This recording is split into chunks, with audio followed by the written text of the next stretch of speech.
আমরা যারা 6, 7, 8, 9, 10 এ পড়েছি সে সময় তারা সালমান শাহ শাবনূরের ভক্ত। সালমান শাহ তিনি যখন মারা যান তখন আমি একটা স্কুল পড়ুয়া মেয়ে, এই অঙ্গনের সবাইকে আমি পর্দায় দেখি। তার চলে যাওয়া নিঃসন্দেহে আমাদের বাংলা চলচ্চিত্রের জন্য এটি বড় আঘাত। এত বছর পরেও আসলে উদ্ঘাটন হয়নি। আমি মনে করি যে তিনি যদি বেঁচে থাকতেন অসাধারণ কাজ আমরা পেতাম। যারা কর্তা ব্যক্তি, সংস্কার করার জায়গায় যারা আছেন সকল ক্ষেত্রেই সংস্কার হোক। সালমান শাহর প্রসঙ্গ আসলে যেটা হয়, তিনি যখন মারা যান 96 সালে 6 সেপ্টেম্বর, আমার খুব স্পষ্টভাবে মনে আছে, কারণ আমি সে সময় টিভিতে সিনেমা দেখছিলাম বিকেল 5টার সিনেমার খবরে। আমি তখন ক্লাস 9-এ পড়ি। তখন আমি একেবারেই দর্শক, মানে আমি এই একটা স্কুল পড়ুয়া মেয়ে, এই অঙ্গনের কেউ না, তাদের মানে এই অঙ্গনের সবাইকে আমি পর্দায় দেখি। এবং আমাদের সেই সময়টা আমি বলছি, মানে আমার স্কুল টাঙ্গাইলের সখীপুর গার্লস হাই স্কুল।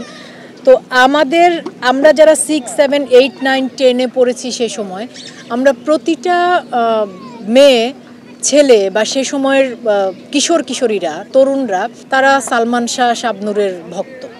শুধু সালমান শাহ না, সালমান শাহ শাবনূর। তার চলে যাওয়া নিঃসন্দেহে আমাদের এই, মানে এখন আমি আমাদের বলছি, তখন তার এটা আমার ইন্ডাস্ট্রি ছিল না, আমি তখন দর্শক ছিলাম বলছি। তবে আমি মনে করি বাংলা চলচ্চিত্রের জন্য এটি ভীষণ একটি কি বলবো বড় আঘাত।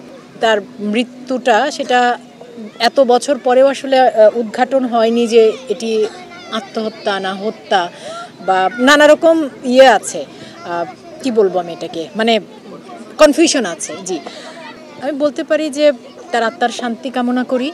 আর এই কনফিউশন দূর হোক যদি হয় এত বছর পরে এসেও। আর একজন তার দর্শক ভক্ত হিসেবে আমি মনে করি যে তিনি যদি বেঁচে থাকতেন তাহলে হয়তো, মানে তার চলে যাবার পর একটা সময়ে আমাদের বাংলা সিনেমা বেশ একটা, কি বলবো আমি, হয়তো সেরকম মানের কাজ হয়নি, এরকম একটা সময় গেছে।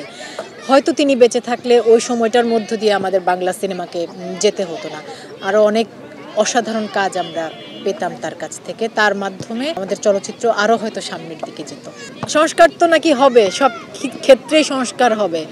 তো সংস্কার আশা তো করি, আমরা সবাই তো করি, জনগণ, দেশের জনগণ, আমরা তো সংস্কার আশা করি।